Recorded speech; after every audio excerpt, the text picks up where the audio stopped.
So, ladies and gentlemen, welcome to Let's Talk. And as you can see, I've got three people with me and a Skype symbol. Okay, so to, I think, my left or my right, depending on which side you're looking, Werner Weber is always with me. And recently, the Skype symbol is supposed to be Peter Sawanga. I don't know what happened to him. And of course, we have our guest, Mikhail Kanaka, who is beneath me at the moment. Wait, And not before we carry on, I wanted to know how you actually, from Mikhail's perspective, how the hell do you pronounce your surname? Is it Kunikniki? Is it Kuniki? I've had so many variations of it. Yeah, but I mean you probably also have like Afrikaans background. So is it Kuniki? Yeah. In Afrikaans, so dis Kinneke in Afrikaans. Okay. Yeah. So it's the original German spelling has the umlaut on the U.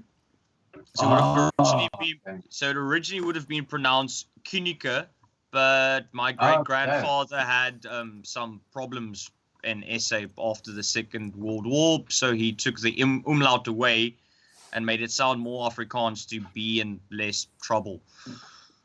Wow. It's a major change. Like, just all right, I'm gonna just erase my whole German ancestry just for going on the top of the U. Well, my great-grandfather did keep the nationalism part. My great-grandfather was one of the founding members of the Osewald Brandwacht. So even though he changed his surname, there was some movements that he couldn't get rid of. So yeah, this stuff is in our blood. It's just in our blood. We're never gonna let this go. All right.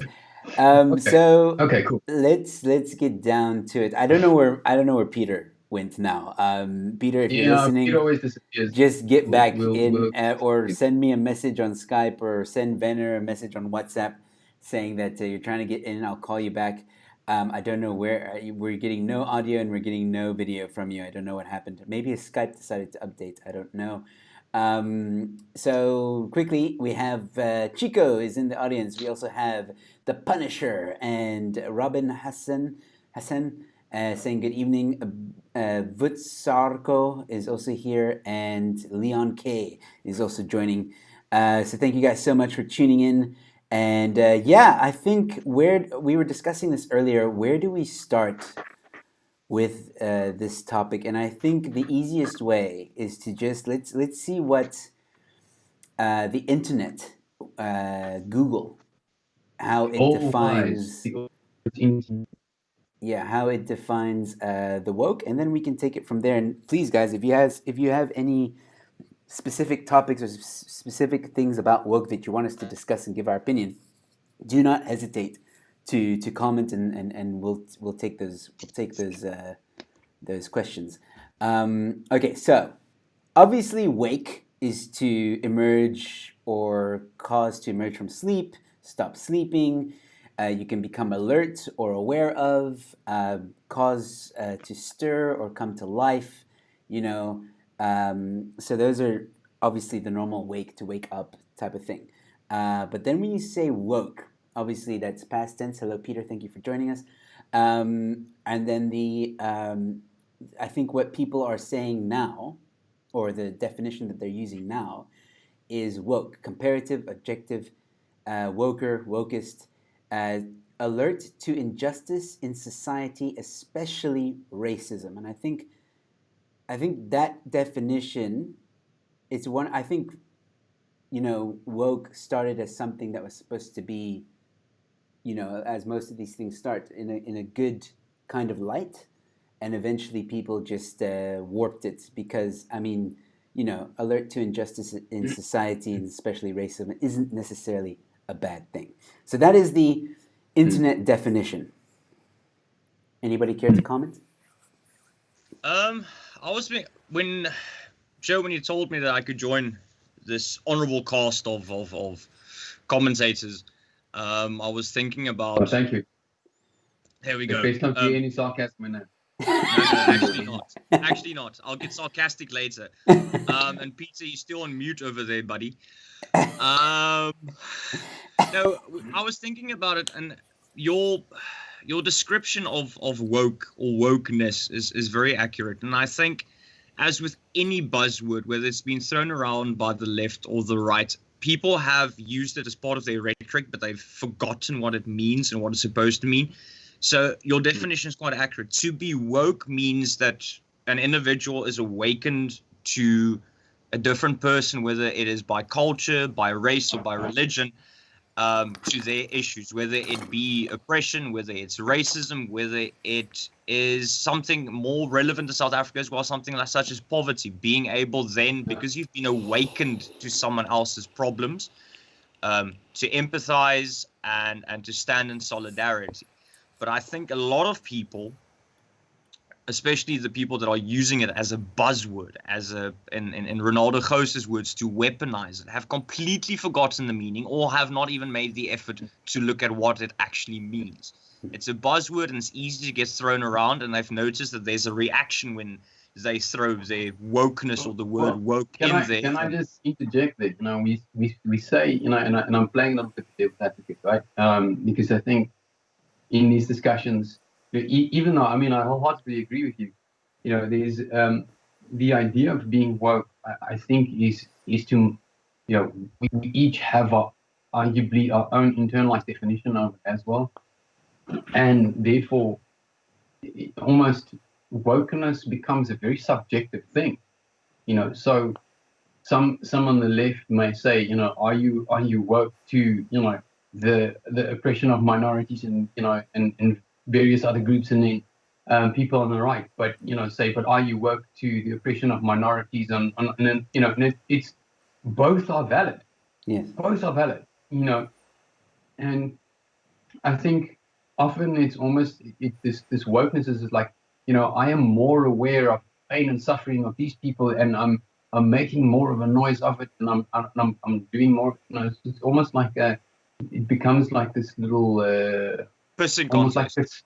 Yeah, it's like a Scouts badge. I've got my next badge for the next wokeness topic. And I managed to take it to not level 5, and I got my, and it happens on both sides. I'm not saying it's necessary, and it's. I wonder if we are giving a label to something which is just really just what we used to be. People they were just in different camps. Politically speaking. Perhaps. Perhaps what you're alluding to is that being woke is in general in society is kind of it's a mark of accomplishment. Well, some people would think it is. It's pedigree. It's a virtue. So there's social XP. Yeah. So there's incentive for one to be woke. So to be woke means if there was a woke app, if there was a woke app that we could build, and we could have like a leaderboard, and you could get like points, and you could like people. I shit you not, we will make money for days. No, that's gonna make things so much more worse, man. That app already exists. It's called Twitter and Facebook and Instagram. We're just gonna actually formalize it now. We're just gonna have an actual leaderboard, and we'll integrate your Twitter feed and all kinds of. We'll make it like nuts, But, and it will. And we'll give you like a subscription Worst idea. fee, and we'll say, right, a portion of that subscription fee we'll donate to your political cause of choice. But we'll take the most of the money. Fuck it. We'll only donate Capitalism at its that best. shit. Thing I need some of your woke money so I can get some, some internet money. You know what I mean? Thing is, and you would have. Sorry, Peter, finished. You were before me. No, I was just saying you would have a legitimate claim because I would. You can't be achieving more than I am because that would be unequal. Yeah, exactly. I like the idea. Oh, go, continue. Thing is, I like the idea of this woke app, but I think we just need to program in that there's a white guilt bonus on the app. All right, are you talking about a cheat code? What's that? Easter eggs. No, sorry, wait.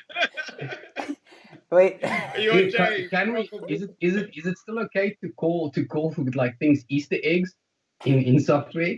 Because I believe Git was even changing like the name.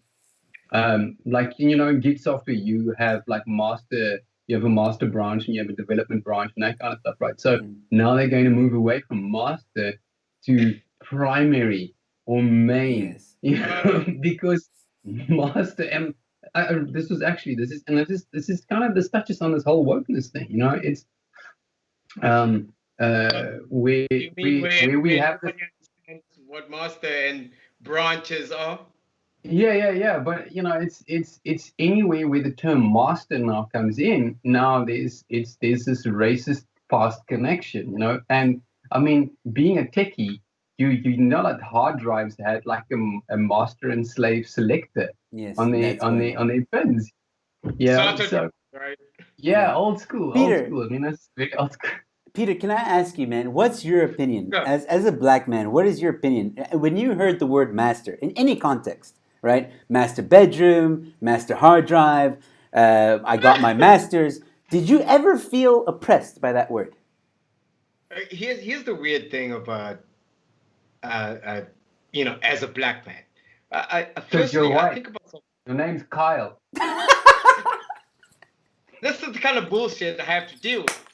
As a black man, Yeah. I have to deal with this kind of cuck. No, like, I think of myself as Peter first, Yes.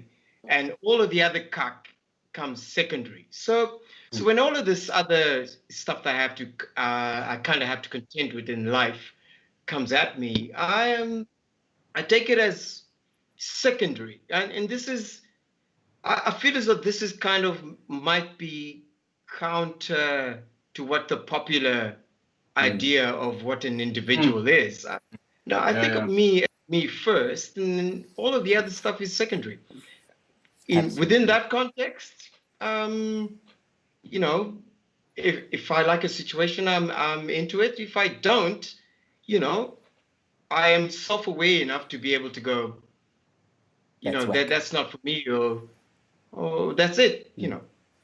I mean, does everybody? I mean, if there's any black BDSM folk out there, right now, there's going to be a situation where you be somebody's slave, and you're going to be cool with that because it's part of the bed play. It's a different context. It's a different kind of context. So and this is the thing. It's like. This wokeness brigade, it's like people that get offended on other people's behalf, and there are legitimately people going, hey, I'm not offended. Please don't speak on my behalf. And they go, no, you're oppressed. You need to recognize that you're oppressed and you're a sellout to your people. If you don't recognize, and this is legitimately going on. Yes. And I'm like, do you not see what you're doing? You are literally being a fascist. I'm gonna stop you right there because what you're touching on now has been brought up in the comments, and I want to address it. So Leon K, thank you so much for watching. We have quite a few viewers, guys. So thank everyone for watching. Thank you, guys. They're commenting, and I'm gonna get to everyone's questions as quickly as I can. But this was brought up, and Werner, you're just about to touch on this, so I'll bring this up now. Why are we so afraid to take on the woke crowd? Is it because we try to be better than them, in quotation marks, maybe our downfall? Okay, so it's tying in with the whole, like, they say, like, yeah, but you gotta feel this way, or you gotta be that way, and that whole, I think, from my experience, from speaking to some of the comedians as well, and other artists, not just comedians, we are scared to be creative or have create certain content because of the woke brigade that might come down on us, try and cancel us. It's almost like I feel that when we don't say something or we don't do something or we don't be ourselves, we're enabling that behavior to happen. You're a sellout. Yeah. And I don't know if it's afraid necessarily to take on the woke crowd. I think to some extent, almost like people don't know. Sometimes it's hard to tell who is woke and who is just nonchalant to it all, if that makes sense. Yeah. And look, I mean, there are levels, right? There are levels. Yeah. So you may do something that is one or two people might take offense to it, and they'll make some noise, and you could brush it off. Or you could say something arguably fairly innocuous, and somebody very famous could take offense to it, and now all of a sudden you're exposed to millions of their followers that now, just because it's one person's opinion, now comes with millions of other people that just go, oh yes, I'm so sick.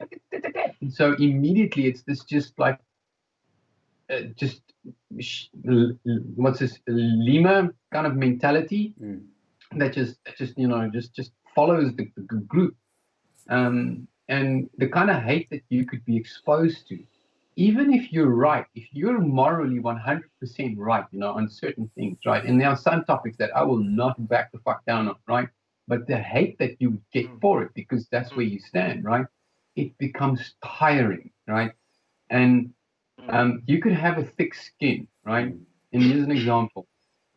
A porn actress committed suicide because of the online hate that she received for not wanting to do a particular scene with a male porn star who had unprotected sex, without being tested. So she was basically just saying, look, I wanted to protect the safety and the integrity of my body, but because he was a bi/gay man and she didn't want to do the scene with him until he got tested, the LGBT crowd came down on her and called her a homophobe, and she hated gay people, and she was saying this, but and it just blew, and she took so much hate that she ended up offing herself. She committed suicide. You know what? That's something that happens in general, though. It's people that get attacked so hard from the woke. And there's a question here from Mr. Fasan. I just want to say while I'm talking about that, what makes you woke? We touched on it earlier. I think it's like a preference thing, but usually it's people who think, if you ever hear like this whole thing about chess, chess is racist because the white go first. That's woke talk. That's like people thinking that they're woke. That's an example of it. But to go back to what Werner was saying, some people, when they judge people so quickly, to make assumptions, like in the case you mentioned now, and there are many cases. I was one recently. It hurts, man, because you're making assumptions on someone that you don't know. And then all your friends and whoever that just jump on this bandwagon make you feel like absolute shit, egging it on. Can jumping push people over the edge. Yeah. Exactly. It can push people over the edge, and it's sickening that people would do that. Yeah, I want to add this to what you were saying also earlier, Werner, about pushing back and whatnot. It's the stakes are high right now. I mean, the stakes haven't been as high as they are now. Right now, people's careers are at risk for smaller stuff. Picturing, juxtapose that from like 5 years ago. 5 years ago it was a little, okay, maybe someone would dig in. But now people can sit down and just scroll. They would just climb into you and call you a piece of shit, but I'm not saying specifically about that. I'm just saying in general, the stakes are higher right now. The barometer of where you can get cancelled is lowering and lowering as the years progress. This is kind of the point I'm trying to make, and I'm concerned about. I mean, how far down is that going to go? A good friend of mine who probably shouldn't be speaking about this, but I will say something. I will say that someone who I admire and respect a couple of many weeks ago chose to respond to this cancel culture crowd, this ethos, this whole thing that's going on right now. And that was a moment for me that struck me where I thought I'd known this guy for more than the time period of that he has been sort of apologizing for.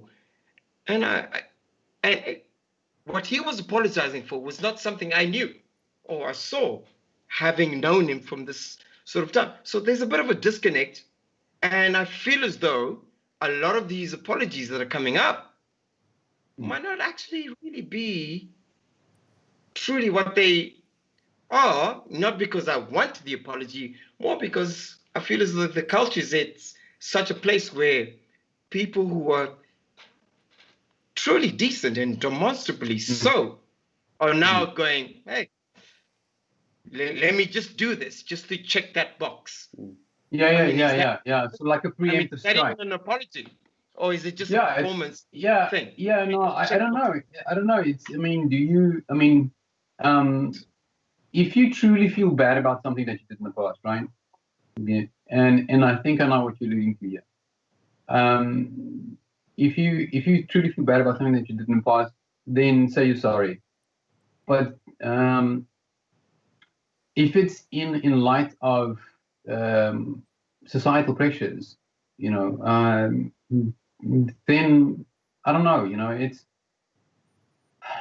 where do we go to? Like, where do we draw the line? It's a difficult thing, because sorry, you should be sensitive to other people's feelings. Yeah. Okay. Yeah. Mikhail, what do you think? Thing is, I'm going to be honest. I think doesn't matter what side of the spectrum or the fence you choose. I think woke culture has reached the point where it's damaging. I'm going to interrupt you. I want people to know this as well. You study political sciences, correct? Yes. Yes. So political science and history. Yes. And economics. So Mikhail might be smart. A funny guy in our roast, but he knows a thing or two, and he's also been attacked by the cancel culture. Maybe not as harshly, but labeled. Yeah, the only reason I respected Mikhail was because it looks like he plays very good video games. I'm right. No, you know what? I'm right. Guys like Mikhail, you got to be afraid of, like, because like he'll go and go, oh, but did you know? And then he'll just go quote like reams of history, and then like back up like the economic impact of that. Right. And he would school you in ways that you never thought possible, right? Yes. Now, I think it's great that we have people that it's and not that I think that the fact that you have qualifications in a certain thing make you necessarily more a valid viewpoint, because I know people who have no qualifications who are phenomenally intelligent and so. But the fact that you studied, political sciences and economics and that kind of stuff, you can arguably, speak to how woke culture affects people's pockets and how it affects the bigger economic engine and how it will affect politics, because now, like, to my perspective, I find people are probably not showing you who they really are because they're afraid. Yep. Right? Yep. Now, I've been called a couple of things, right? But what I've done is I've gone out and I've just said straight out, all right, I'm batshit crazy. Call me what you want. I've owned it. So there's nothing that they can say. Exactly. I don't work for someone, so you can't cancel my job. The kind of work that I do, you're not going to find out what I do. So you. I will say what I want to say, and I'm not going to apologize for it. All right, Mikhail. But not. Yeah. Sorry, Mikhail, just continue what you were saying. Sorry. All right. As I was saying, whether you're on the left or the right side of the fence, I think woke culture as a whole, and cancel culture and woke culture are a synonym for one another. It's come to the point where you can use them as a synonym because they're so interchangeable. I think as a whole, we've reached the point where being woke does more damage than it could ever do good at the moment.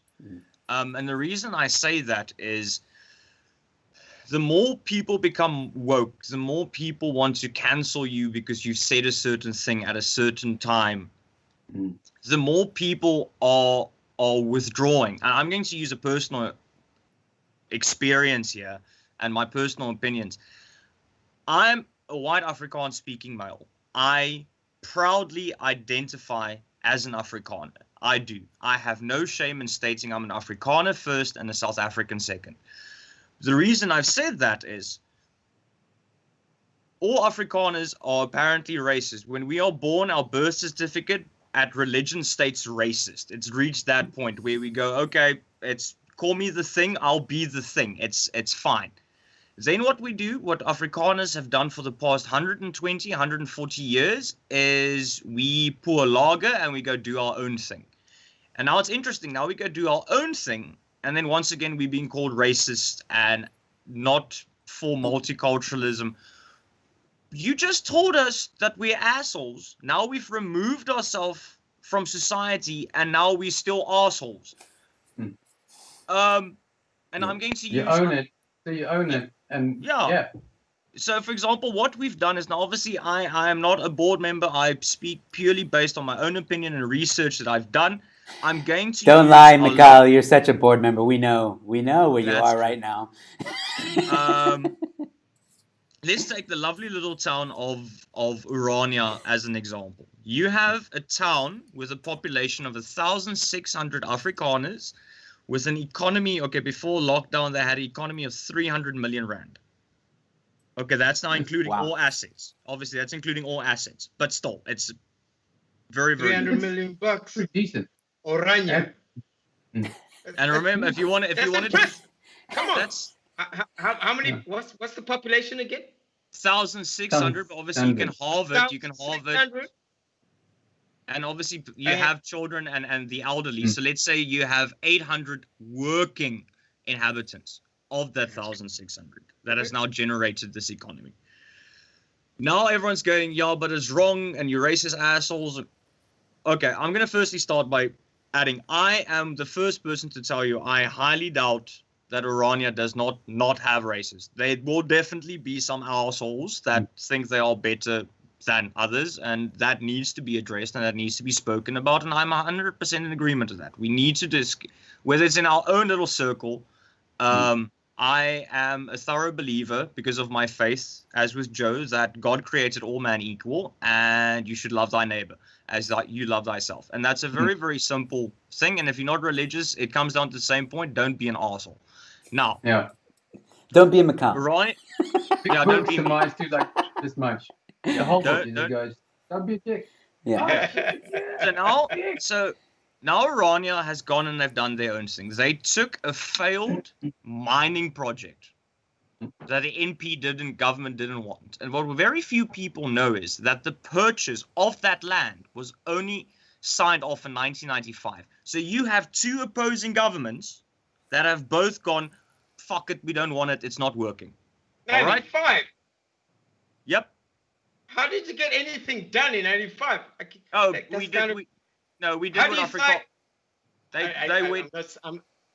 I'm saying anything in general. How can you get anything done in 95 in general? So they still went ahead between 1990 and 1995. They still went ahead with their agriculture and building of homes and infrastructure and whatnot.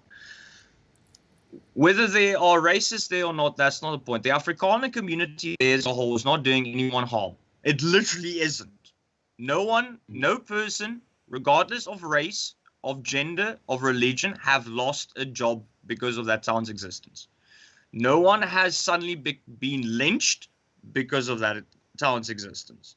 No one has been oppressed because of that. No one has slipped in the shower and it's been written off by the police as, no, we didn't beat him. It's literally a town that doesn't harm anyone. It doesn't cause any damage. But that's subjective. There are huge amounts of butthurt, though. A lot of butthurt, once again. But the town as a whole has continued existing. But once again, now the woke crowd goes, yeah, but now you need to share. Hold on, but you didn't want anything to do with us. Now we need to share because now we are relevant. How does that make sense? But isn't this isn't this the same with CHOP in US, where they took over 6 blocks, right? And they preached about equality and changing this and bringing down that, and then all of a sudden they say only blacks are allowed. Wait. I mean, really? This is your woke. This is your woke. This is what they do. They actually had a fenced-off area for black people only. But the kicker is, if you at any point in time identified or feel like you're a person of color, What? come right in. Oh, okay. You feel me? You feel me? Eh? Before, It's literally before I make a. it's like a group of crazy kids. That's all I say. Do you feel like you're black? Yeah, okay, come on in. Werner, are you talking about Chaz or are you talking about Yeah, Oranje? Chaz became Chop. Chaz, Yeah, they renamed it. Chaz became Chop. Chaz. Chaz became Chop. Yep. Yeah, after Like- a few shootings, they had to change the name. It's like a Oh, club, you know. it- It's if they changed the name. If, Under new management.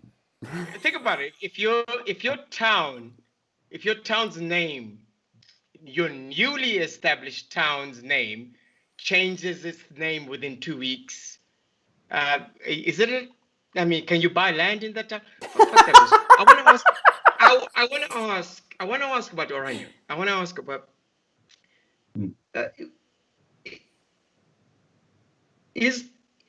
You said that nobody is giving anybody shit in Oranje.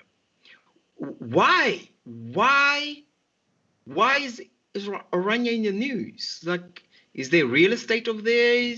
Is there how's the entertainment business over there? What the fuck is going on there? It's in the news. They are isolationists. They are isolationists, and unfortunately, the powers that be.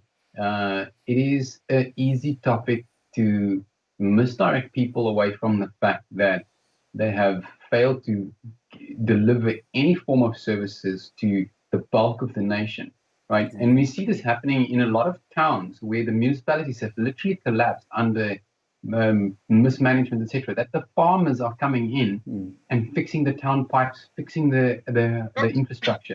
Oranje makes ANC look bad. That's the so problem. Isolationists are being given shit for being isolationists And in being a time better, when a pandemic is at the hand, and you kind of have to be an isolationist. I don't think this doesn't make any sense. Urania and Afrikaners in general have become a very easy target, as Werner stated, to deflect and hide the current government's incompetencies. For example, last year, October, there's a technical university in Pretoria that is solely funded by Afrikaners, for Afrikaners.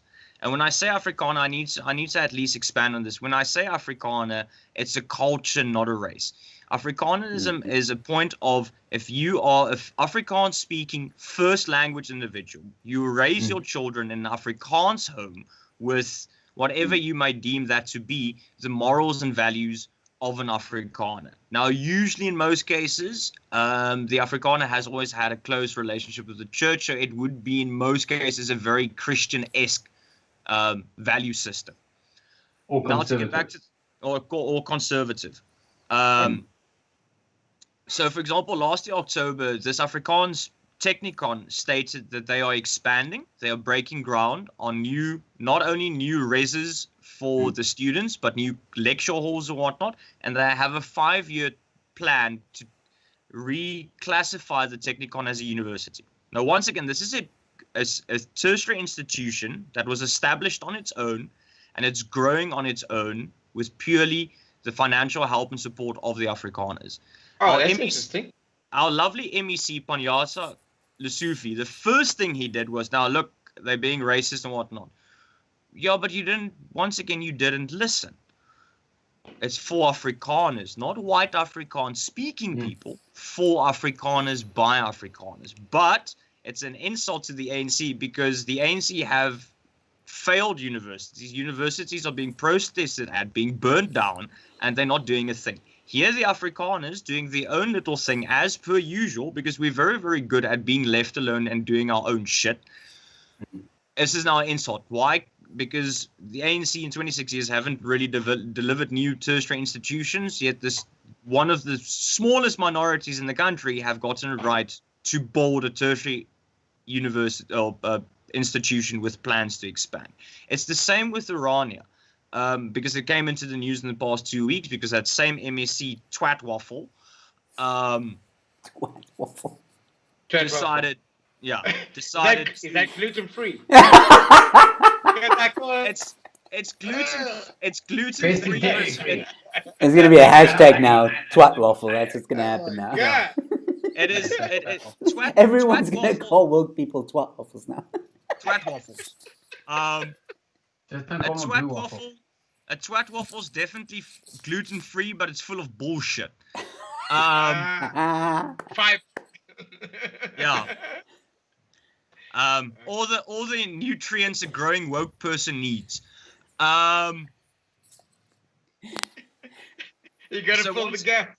There we go. So once again, it was easy now to use Irania in the past 2 weeks as a point of deflection, because during lockdown, during a pandemic, they've expanded with not only new citizens within the town, they have bought more agricultural land, they have broken the ground for a private university, and they are busy building a small to light aircraft airport with their own labor, with their own money. Sounds interesting. Right now, in this sort of climate. Yes? Here's a question for you. I want to throw this to you. What kind of lessons do you think that South Africa at large could learn from the community of Oranje? What have they done that, in general, South Africa could benefit from? Because I reckon if there's some sort of cross, I almost want to say it's not just Oranje per se. Like I think you see a lot of conservative groups pulling together in many different ways, right? So AfriForum being one. They're basically a conservative group. They and they're not a race-oriented group. They're a conservative group, and they have also out of their own, they've managed to pull funds together. They've done legal defenses. They are so you see a lot of these groups, and I think what it speaks to is that there's a certain tenacity, I think, that comes with being an Afrikaner, right? Absolutely. Because we come from a history of, if you look at where the Afrikaners come from, they escaped Europe on boats, came to the tip of Africa, seeking a new life away from the king and crown and being subjects, etc. And then if you go into the history, of the first person that said he's an Afrikaner, that associated as a person of Africa, a white person of Africa, was a Dutchman, and the Dutch are notoriously hard ass. Right now, if you look at the mix of most South Africans are a blend of French, Dutch, couple of other, but it's German. So it's that so you have this very sort of rigid, conservative, people that were thrown into the bush of Africa and kind of like had to make it work. Okay. I would agree with you, Steve. Yeah. And I tweeted something earlier as well. And if you look at some of the wars that the Buddha had to fight, to liberate themselves from the British, etc., they basically invented guerrilla warfare. So if you look at a lot of the military books and stuff, a lot is still based on some of the tactics that they originated then. So. And there's a saying that says "a boer maak 'n plan," right? And that is drilled into our heads. I mean, like I come from Afrikaans as well. I mean, that has been drilled into my head as we do everything ourselves, right? And if you need to get your homies, and if you don't know how to do it, you figure the fuck out how to do it. I think it's universal. I think it's tenacity. Like that. It's all it is. It's tenacity. Truly universal. Look, I'm not a South African-born individual, but I'm an immigrant. I consider myself South African, but I wasn't born here. But tenacity is kind of what drove me to get me to survive. And living in a country like this, it's of value. And I think anybody, despite of their creed, color, where they're from, I mean, that's a innate value. I mean, it's a human value. It doesn't matter if you're Japanese or not. Not everyone has I it. think Not everyone I has think it. what's lost here. I think what's lost here is that we are so crowded with the fact that someone's Afrikaans, of colored, of black, also Zulu. I mean, there was a time when also in Zulu in this country were at loggerheads. People don't talk about that, but Yeah, it's true. it was a time. I think I would like to also add a few things. Yeah. So one, I don't think yes, Afrikaners when they're left on their own, they definitely have the will and the desire to better themselves and build and create and prosper. It's true for Africans as well, Black Africans. I was having an interview with Unati Kwaza, who is a very strong Black woman. She's a businesswoman, lives in Kailicha, and she was saying in her community, everyone's doing their thing. Everyone's doing business. They're selling stuff. They're doing, we were talking about the lockdown as well, but she said, Black people are hustling, and there are hustlers. The problem is the government. Now, we can have a whole discussion on that, but that's for another time. I think, like you said now, Peter, everybody has the will to live. Everybody wants to provide for their family. Everybody wants that white picket fence, in a sense, and a good life. We all can agree with that. And I think what the woke, now let's bring it back to the woke topic. The woke, in my opinion, are looking desperately looking for any amount of bullshit to divide everyone. Look at us right now. I'm someone who comes from a completely different background than any of you, whether good or bad. Werner comes from Afrikaans. Mikhail, very Afrikaans. Peter, you're from Kenya, came to South Africa, also very different background. Afrikaans. I'm kidding. I'm kidding. But different cultures, and we can sit here on a live stream. We can sit here on a live stream and have a conversation. And that's my point. Like when we communicate, when we start sharing ideas and talking about ideas, there's a unity that happens. And this right here, this picture that you guys are seeing and watching, this is what the government doesn't want. This is what they are so hell-bent on preventing, and the woke are no different. The woke want to look at all these little tidbits, like, for example, chess is now racist, or Schuster should be cancelled, and that's right. So the government does not want good lighting. And I think also this whole thing that's going around now, where white actors, this is also something that bugs my mind. Correct me if I'm wrong, but this is my opinion. So there's this thing now where there's like Family Guy, Simpsons. There was white guys that gave voices to black characters. Now they're either being fired or they're resigning and saying that they want the blacks to act as them. If we're now saying whites must act as whites, like if you're gonna be a white actor, then you have to be a white character, and if you're gonna be black, then you have to be a black character, or black can be anything else. Isn't that discrimination to a sense? You know what's fucked up, Joe? What if I identify as a black man? It kind of puts me in a... It fucks my whole shit up, because now as a black man, look, I can't help this.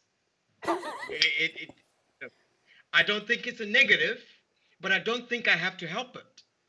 But now, I love Family Guy. I don't give a fuck who's voicing it. It's funny. It's a funny show. I don't care who's voicing who. I don't care.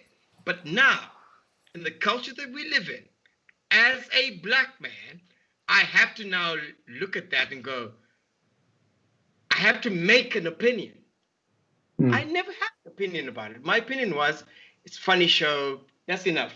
I got to work on my dating life because I want to get some ass. But now I have to focus on this shit. Now I got to focus on the woke agenda.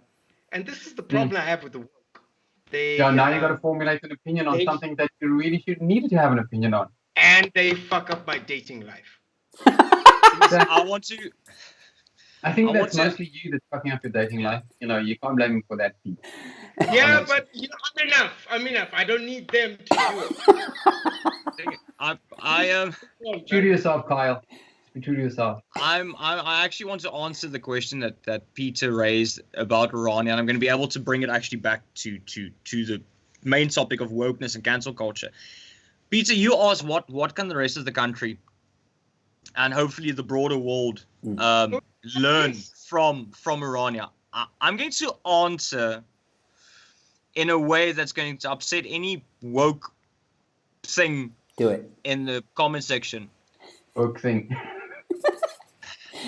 Urania indirectly is proving what woke people are saying, but not in the way they expected. Urania is proving that multiculturalism does not work. And I'm going to, the reason I said now, before people get really upset, I mean, I don't really care, but I'm going to try and be nice. People need to firstly understand that there's a difference between multiculturalism and having the freedom of choice, befriending, working, having a relationship with people of different backgrounds. There is a difference. It's a massive difference. Purely because I state multiculturalism doesn't work does not mean I value the rich friendships I have with people of color, where the friendships and the love I have for friends of different religions or creeds. That's not what multiculturalism failing means. It means that Afrikaners are not better than anyone else, and anyone that thinks that Afrikaner is better than someone else needs to have themselves checked. But what Urania has proven is that Afrikaners are better off on their own, and that is a big difference. And it's not only Urania. If you look at the country of Japan, for example, and woke people won't like to hear this, because we can't, as with people of color, we should not stereotype Asians and people from Southeast Asia. Color? Don't, for example, we can't stereotype. We can't have Japan is just a larger scale Urania. Looking at a country that before the lockdown, before the pandemic, was in the top 5 strongest economies in the world. This is a country that is super nationalist, and they've been in their whole existence. This is a country that you can be the richest white or black person in the world. If you invest in a company, if you live in Japan, you will be treated as a second-rate citizen, because Japanese come first. Doesn't mean they don't value what you bring as a person of a different color, but their people come first. Now, Urania is proving that on a microscopic scale. And to bring it now, as Joe said, and I think we're all in agreement, woke people love pointing out the differences. Black actors may only do black voices. White actors should stay white. You essentially proving the same point we're proving, but because you're saying it, it's right, as long as we don't act on it. So if you say white people do stay white, it's fine, but white people don't stay, you're not allowed to stay white and do your own thing. Black people, you are entitled to doing black roles and black voices and black actors, and in arts and everything. But Word. the moment, Sorry. Professor. yeah. Oh But shit, the dog. moment they start doing it, no, but now you're wrong. But hold on, Here's the question. you've said do your own thing. Now we do. Now it's wrong again. So that's why I'm saying. Got that. Here's something. Here's someone who would counter to that being. You're saying they and we. Who's we? Oh no, dude, don't go there, please. What do you mean they?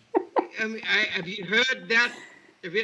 What do you mean we? Who are you speaking for? I mean, when you speak for the Afrikaner, are you speaking for the Afrikaner, or can anyone else sort of be part of this the successful thing? I mean, because these are real questions. I'm not trying to be. You're right, Peter. ridiculous, People do look no, at that's no, what the woke do. he's legitimate out there. I see them on Twitter. No, but he's asked a valuable question, but unfortunately, the only best way to answer that question is with another question. But it proves a point. Go. This grouping of people are pink. Now they're doing their own thing. So they are calling themselves we because they identify with the collective. So now the pink people have gone and built a petrol station only serving pink people. That's after yellow people told them, we don't want to, you are pink people, you're not allowed to do yellow people things. Okay, now we've done our thing. So you've ostracized the group, they've gone on to do their own thing, and here's how I answer your question with the question. But then why do you want to be part of it? Explain that. If that collective, the woke collective, has a problem with the pink people doing their own thing. Now, why all of a sudden, now you want to be part of it? You've told them to fuck off. They've done a thing. It's apparently working. Now you want to be part of it. But why? You are having every... It's a good question. You know what's scary? I kind of know why you're asking this question. But because I'm kind of the guy that asked you to answer the question, I feel as though now, if I didn't respond correctly to the answer, because right now I don't know if I'm supposed to like or hate your answer. So right now there's a camera on me. I'm like, oh, that card gonna get removed tomorrow. Oh, I don't know. So you guys, I hope you guys have got a couch. I have got an answer for you. So why do they want to deny someone else the right then to do their own thing if you don't want them to do the other thing? That's what Mikhail's kind of saying, right? So, and I think the answer is simply is that because we don't want you to do your own thing, we want you to do it our way, and that is the only way. That is the one component of it, and then the other part of it is sounded a little different there. So the people have a very hard time to admit to themselves that sometimes they have made a mistake in the cognitive abilities. Yeah. So my hair.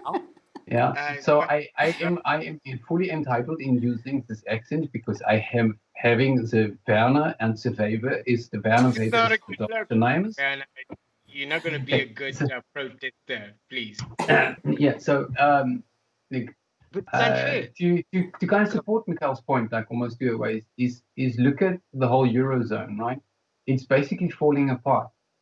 And why is that? Now I'm not saying I'm pro it or anything like that. Now I've traveled through Europe quite a bit. Beautiful place, I've in Germany, the Amsterdam, there's loads of places I've been there, but the thing is, each and every single part of the Eurozone is culturally different. Like you go through Italy, right? Just through different cantons. That's like different provinces, right? They have different dialects of speaking. They almost have a different way of doing things. They make their own breads, and they are super provincial, right? The Italians have a very different way of working compared to how the Germans work, right? So when I was working with the Italians, it was fucking frustrating, right? Because half of the time they're on holiday, The other half of the time, we have a quick cappuccino. It's a good thing. But also that's just the way they were. That's just the way they are. And way back then, I already said this. I said the idea of free travel between nations, I think, is cool, right? But the idea of a unified currency between such vastly different cultural systems isn't necessarily feasible because people just do things differently. So how can you gauge one group's output and financial economic value, when the one group of people as a collective works, say, 50 hours a week on average, where another group works an average of, say, 30 hours a week? So you're not putting in the same effort. How can you have the same currency? I think also to add on to your point, Werner and Mikhail, Here's my opinion on your question, Peter. What is wrong with a group of people wanting to preserve their culture? What is wrong with a group of people wanting to help each other and come together as it should be and Sounds like you're learn? talking about a family. Exactly, it is a family, and I think this what is is wrong with a family? what Nothing is wrong with the wrong. family. And here's the other thing: there's nothing stopping other cultures from doing the exact same thing that Orania is doing. There's nothing stopping them. There really isn't. If the Zulus want to do it. I mean, you've got Zulu. I mean, how much land does the king have? So they're already doing it. It's hypocritical You can't. of the woke people to just nail on Orania when they preach about tolerance, when they preach about we gotta accept each other, we gotta accept cultures, we gotta be equal, and yet let me throw a devil's advocate argument at your feet. Anyone can pick this up. Look, generally, I largely agree with you guys. Look, I'm on the liberal side of things. Yeah. Let motherfuckers do what they want as long as they're not fucking with my money. Yeah. They're not fucking with me. You do what you do, but don't try and impose your bullshit on me. I'm not going to try and impose my bullshit on you. So based on that principle, which is true freedom, I think, when nobody's on your neck and you're not on anybody else's neck and everybody's got the same stakes. It doesn't matter how far talented you are. You could be super fucking talented at rugby. Doesn't mean that I have to tell your sons and kids to not play rugby because your dad was powerful at rugby. It's unfair. Yeah. Let's not make it. All of these basics. My dad was a power rugby player, and I'm a disappointment. So I'm just. Oh my God! Look, judging from your shoulders. But either way, I want to throw this at Dog over here. You made a very good and compelling. It's very compelling argument for the independence, right? Independent sort of governance culture. We're gonna do what we do. You do what we do. You do. Almost like city states. Don't fuck with us, right? Yeah. Kind of, right? Yeah. Would you say? And I agree with you. I meet with you there. So I'm gonna throw one last sort of South African specific devil's advocate argument because it's a tough argument to make in the current climate. We wouldn't have been having this discussion. So basically saying, hey, let's allow safe segregation, let's allow private segregation. Yeah. That's basically what we're saying. Yeah. Yeah.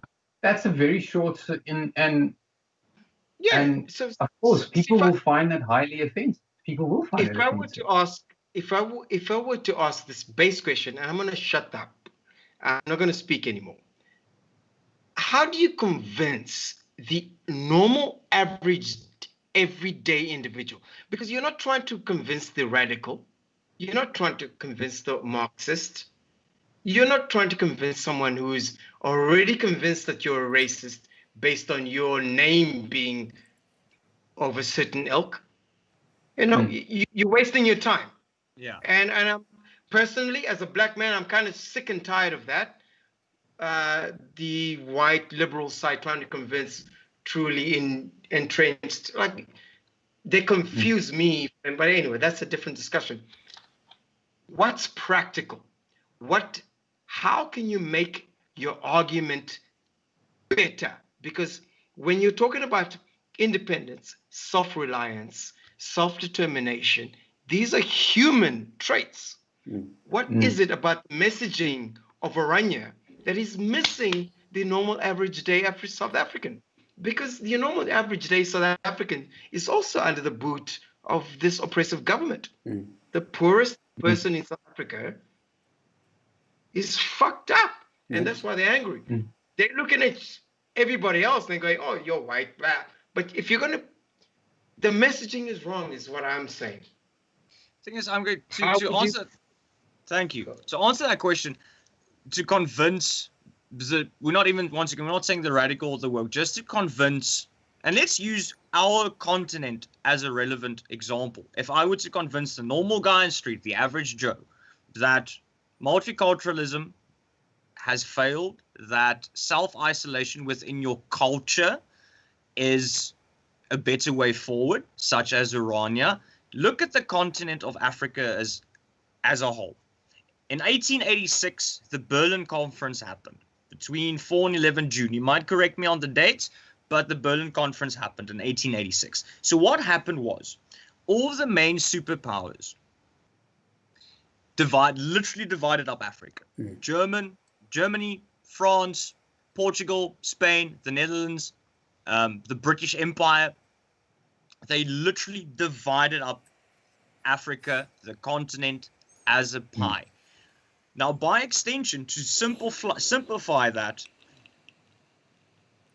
multiculturalism in a smaller scale has already been forced on the continent of Africa, and it's failed. Look at South Africa's borders. You have a cultural society such as the Zulu that don't necessarily get along with the Xhosa, with the Venda, with the Sotho, with the Tswana. All those 9 African tribal systems have been forced 140 years ago into borders. If that never happened, they would have done their own thing and they would have continued doing their own thing. Your country of birth, Kenya, your borders are man-made. The various tribes of Kenya originally, before the Berlin Conference, did their own thing. Mute on that mic. Joe. So every drag. So to convince a person. He's talking about Kenya. Yeah. Kenya has more than one tribe, more than one cultural grouping. Absolutely. Those 3, 4, 5, 6, and that's including, now let's include all the various dialects within those cultural groupings, were all forced to be together. What is that? That is forced multiculturalism. This is 2020, and the woke are doing exactly the same. So how is a woke person different from an imperialist? How? You are forcing multiculturalism in the 21st century on someone that didn't want it. Africa as a whole would be better off if each grouping did their own thing as they had done, whether it's for hundreds of years or for thousands of years. Yes, we would have, as with normal life, we would have crossed paths. With technology, we would have traded with one another and met one another and made friends, but we would have gone to our own homes and done our own thing after hours. So the woke, ironically, are no different than the leaders of the European colonial powers 140 years ago. But now instead of forcing it militarily, they are forcing it through means of social media and social justice. It's the same thing. They are literally doing the same thing. The only difference is there's no slavery. But the rest, what the woke are doing, is exactly the same. There's economic slavery.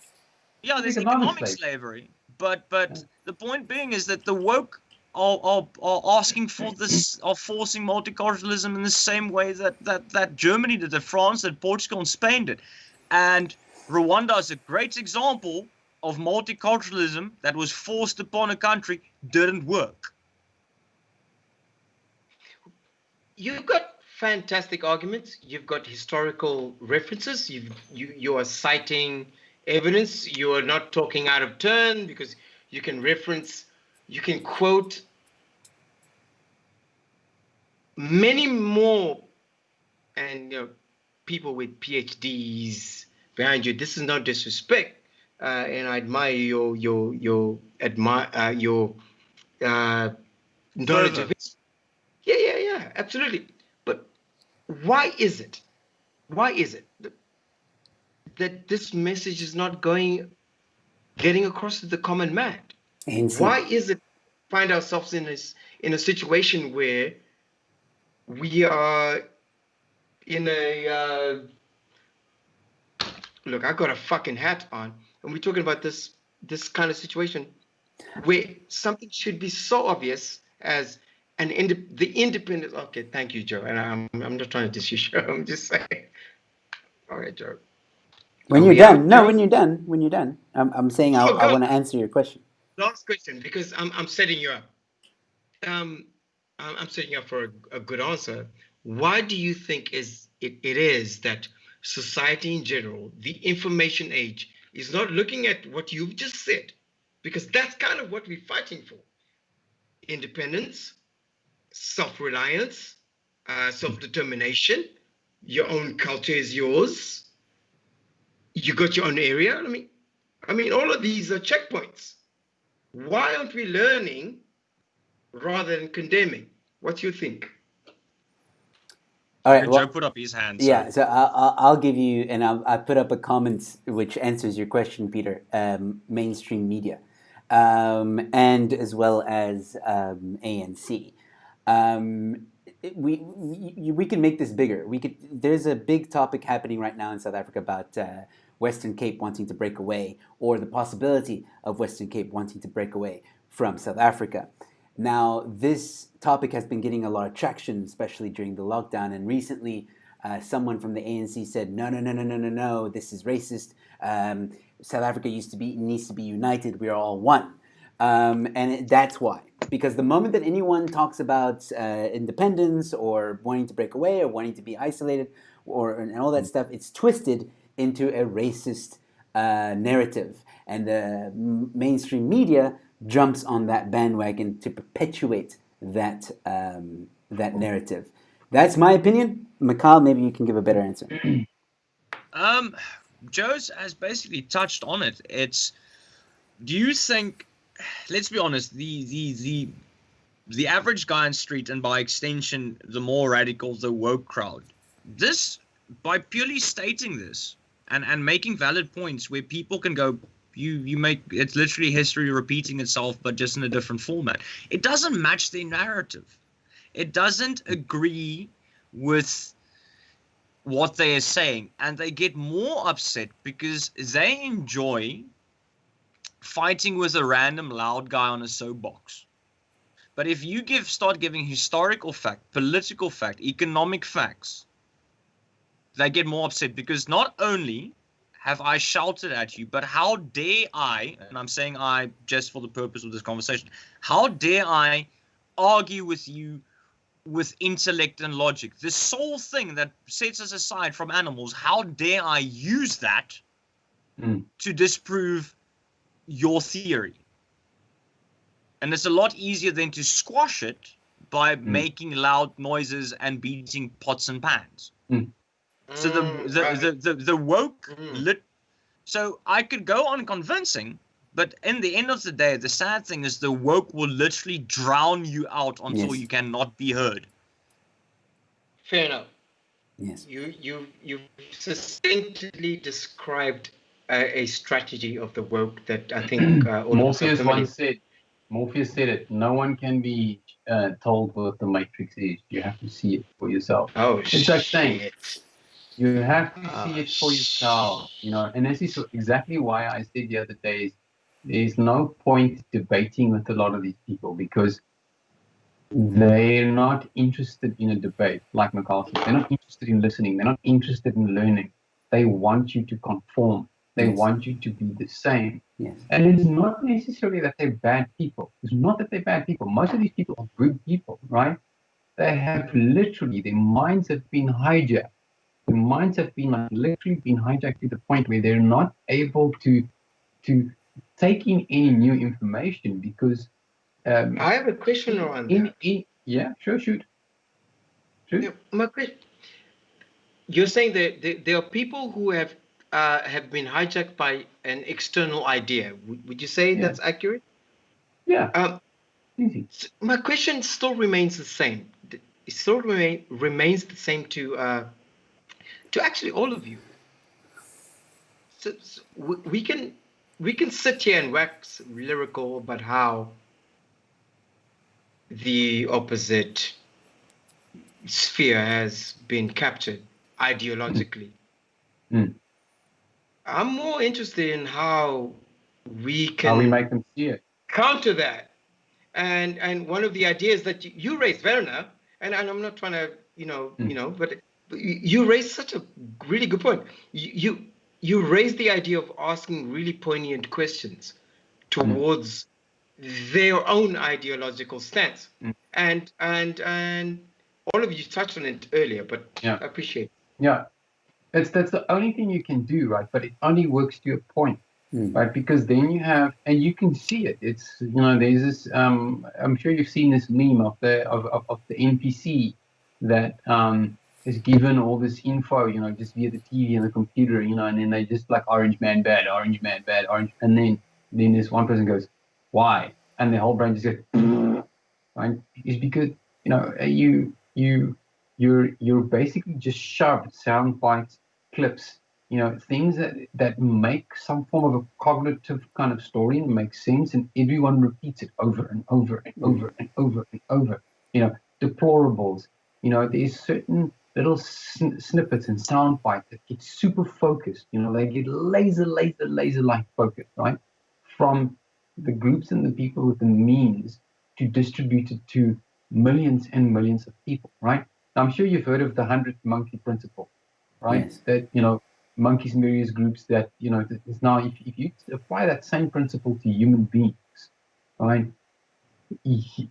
What they, and you've heard the saying, what the eyes see and what the ears hear, the mind believes.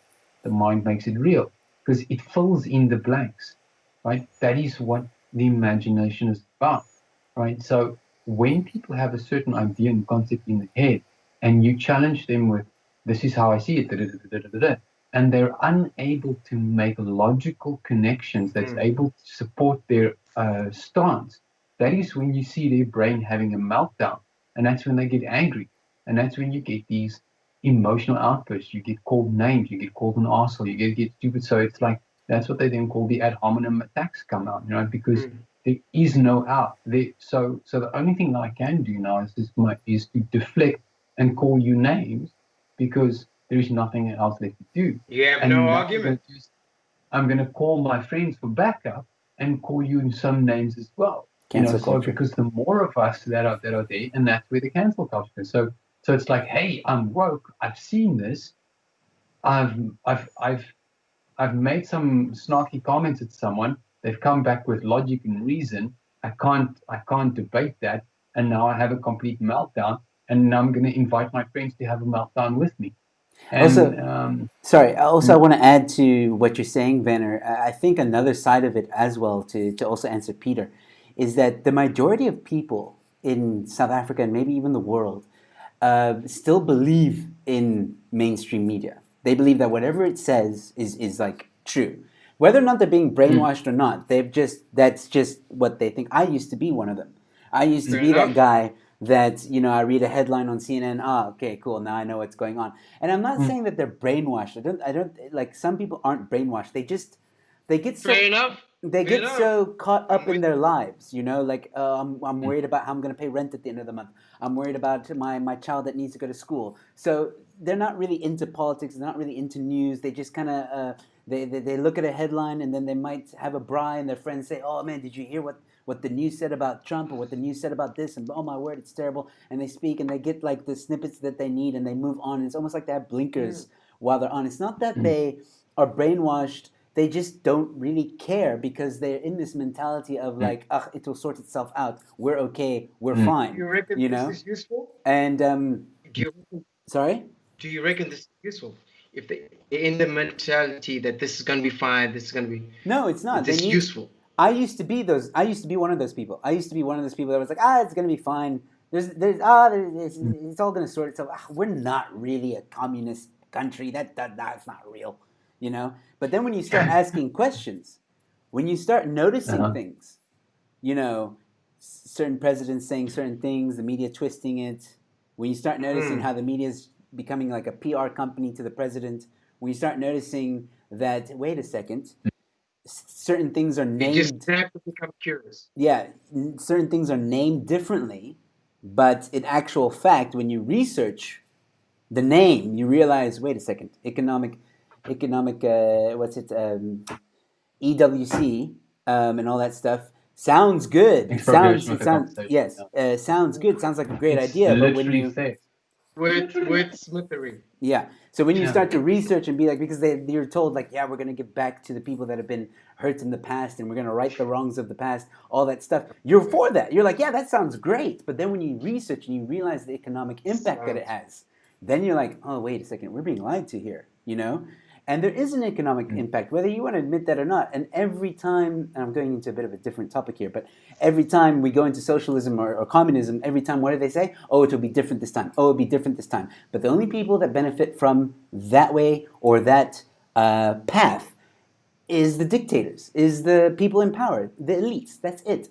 That's another discussion for another time. But I'm just saying, when you start looking behind the curtain, and you notice, like, wow, okay, there's something else happening here.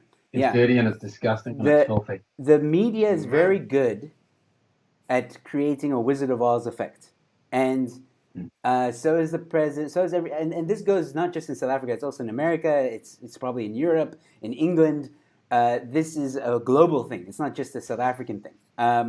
And again, people get so caught up in their lives that the majority just don't care. I mean, especially in South Africa, what I've noticed since I've been here is there's no patriotism here. There isn't. I'm sorry, there isn't. Every time I say like, oh wow, Hold on a second. Can I mean, have you seen a quarter Gatsby with Polony and extra motherfucking mayo? That's patriotism, baby.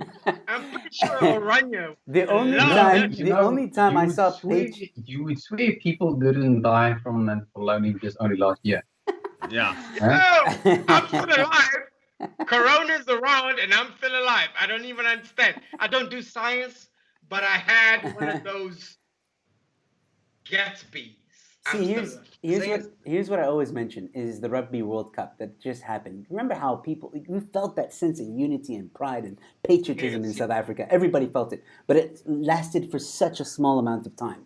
And that's what I'm talking about. Every time I speak to people about South Africa, they're like, this government's fucked up, this country's fucked up. And they kind of accept it. And they just move on with their lives. And they're too busy worrying about how the fuck am I going to pay for my kids' schooling, or how the hell am I going to put bread on my table, which are legitimate worries. But it's also a distraction, which is why some people... Consider the odds, though. Yeah, consider I know. The odds. Which is why some people are scared of the woke. Because those people that are living their lives...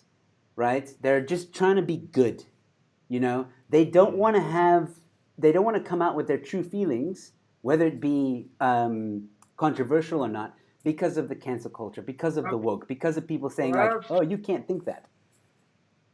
So I understand that. You can understand the beef, right? I want to quickly come back to the main question. Peter, I'm just going to give a little tidbit because Joe mentioned socialism. The woke, the left, are so for socialism. No, it will work this time. Here's a little history lesson. You do realize that Karl Marx and Friedrich Engels wrote Das Kapital because they wanted a way not to pay tax. That is literally one of the main reasons. I'm not shitting you. Go research it. Karl Marx and Friedrich Engels, one of the main reasons they wrote Das Kapital. You cannot take that away from that motherfucker. They literally wrote... because they don't want to pay tax to the government. It's one of the main reasons they wrote essentially the Communist Manifesto. I'd like to say I'm opposed to tax. You know. And secondly, so Peter asked how do the people that don't believe in the woke, don't believe in whether it's the left or the right, how do we convince them? How do we speak to them? How do we... My answers are once again to be controversial is it's very simple. We don't.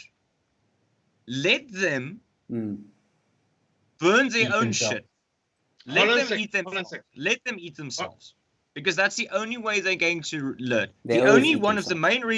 One of the main reasons that man as a species, Homo sapiens sapien, has evolved is through hardship and knocks. If you want the woke left to learn, that whatever they spouting is not working, let them spout it, let them burn the shit down until they wake up one morning going, we have nothing, this did not work. The people that did their own thing, that whether it's a cultural grouping or a religious grouping that said, burn down your shit, we'll do our own thing, we'll make a success of this. The difference is in 5 years or 10 years when we have built something, you'll have fuck all. That's how you teach them. Unfortunately, I didn't agree with it. I don't condone it, but it's the only way. I have a counter argument. I personally, I agree with the stance.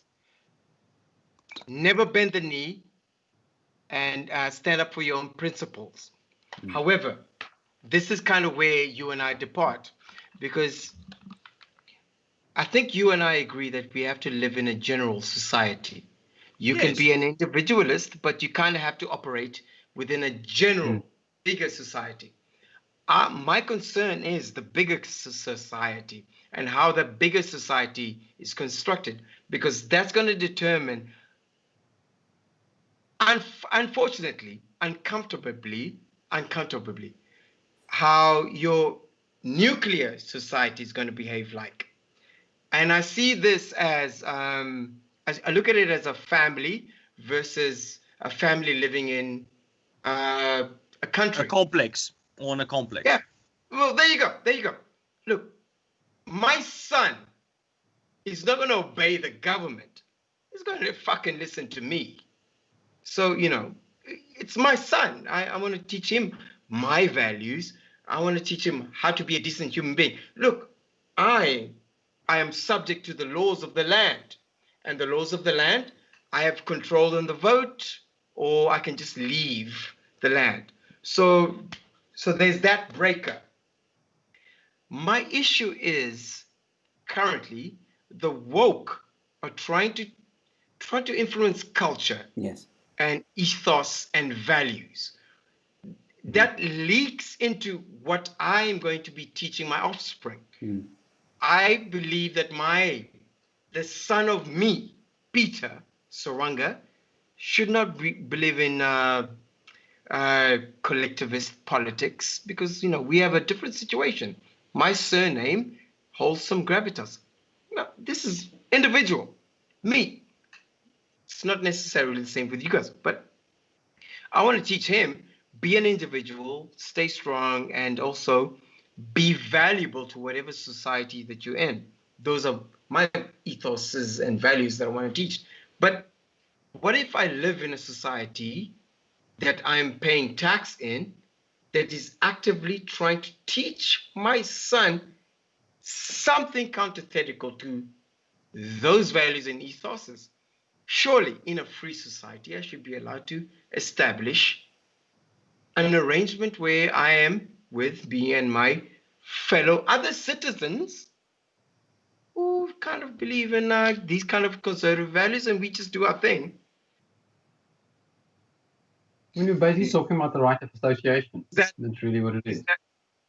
Is that not association? I just want to say something. So we're approaching an hour and a half.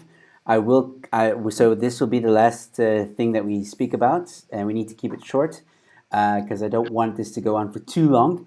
Because I would love for people to watch this. The conversation has been great. People are loving it in the chats. So let's try and in our minds think we're gonna need to wrap things up. So yeah, we should maybe do a part 2 actually. Maybe. I'm suggesting we do a part 2 maybe.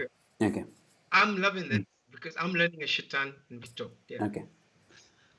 Okay, so obviously try to finish off. There's nothing wrong with having your nucleus within a bigger thing. An atom on its own is a standalone atom, and that is its makeup, and that's the atom. There's nothing that states that the atom may not interact with other atoms and possibly do something and create something bigger.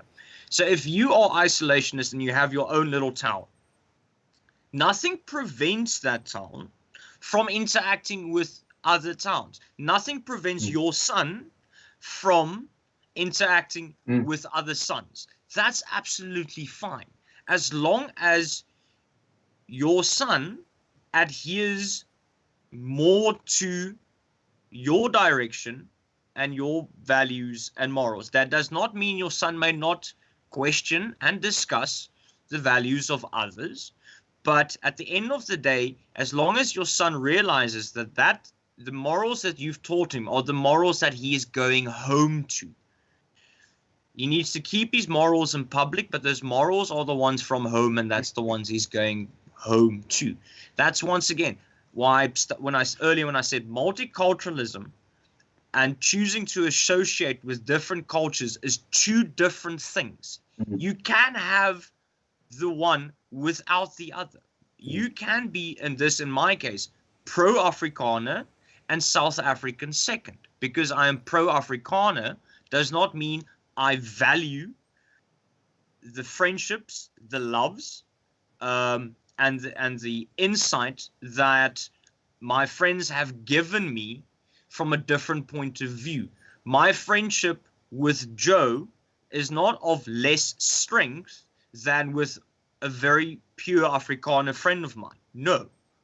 But at the end of the day, when I go home to the Afrikaner values and in part I was taught and the values I have chosen to hold on to. Yeah. And while if the woke wants to get interested, the nice thing is, luckily, the woke is so busy eating themselves and being preoccupied with themselves that my moral education is not actually decaying. It's actually being strengthened because I've realized what I have at home is a lot better than what's being preached outside. Another point to Mikhail is you can use me as an example. When I moved to Egypt is a completely different culture, even to South Africa. It's completely different culture, run by the Muslim religion. Their rituals and traditions are very different. Majority is Muslim, obviously. Very little Christians. Christians are the minority. And it's a very, very different culture. I mean, to give you a few examples, boyfriend and girlfriends holding hands in the streets is frowned upon. If you're a white blonde walking in the streets, you get stared at a lot. Some guys even will whistle at you. It's a very, very different culture. Mm-hmm. And very nice culture because they're all very welcoming. If you go to the Egyptians' home, they'll lay out. They whistle nicely. Yeah, they'll lay out food for you. They're very, very good at hospitality. They are very good, and the history is great, and all that stuff. Now, take me for example. I heard the water is dodgy. The water is dodgy. Don't drink the water. When I moved there, being an American, obviously after 9/11, my experience was different. My experience was completely different to someone like Peter or Werner or Mikhail going there and enjoying maybe 2-3 years living there. For me, it was completely different. And that created a culture shock for me. And that is a real thing.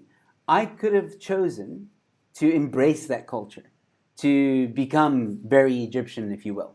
But I didn't. I pushed back and I went home to my parents who raised me and gave me morals and gave me, beliefs that I still try and live by every day until today. And I wasn't influenced by the other culture that was out there. And I think that's the same thing. You can exist within a culture, and your culture can, or your moral beliefs, as Mikhail put it, can still be strong. The difference here is, in Egypt, no one was forcing me to be Egyptian. And that's where the woke come in, and that's their mistake. The woke force you to you have to conform, Whereas when I was in Egypt, nobody forced me. Like, it was like, oh no, but you have to speak Arabic, or you have to. I mean, yeah, every now and again people would say that, but those were just people who didn't like Americans and were like, no, we want you to speak Arabic. But it wasn't necessarily really forced on me. And yes, I was bullied, but I was bullied for other reasons. They didn't want me to even be there. So, like I said, my experience was different. But no, not one time did people say like, oh, well, you have to become Muslim. You have to, pray with us 5 times a day. You have to, go and do whatever Egyptian things do. That never happened. And the woke tend to do that. The woke tend to be like, well, you have to be like this. You have to be like that. You have to be pro this. You have to be pro that. And that's where the problem comes in. Yeah. Yeah. Yeah, they to want go to check do your credentials. whatever Egyptians do, Yeah. aka walk. All right. Well, it is an hour and a half on the dot, so I'm going to end it here. I do want to say thank you to everyone who is watching, guys. Probably one of the most viewed videos we've had thus far. No joke.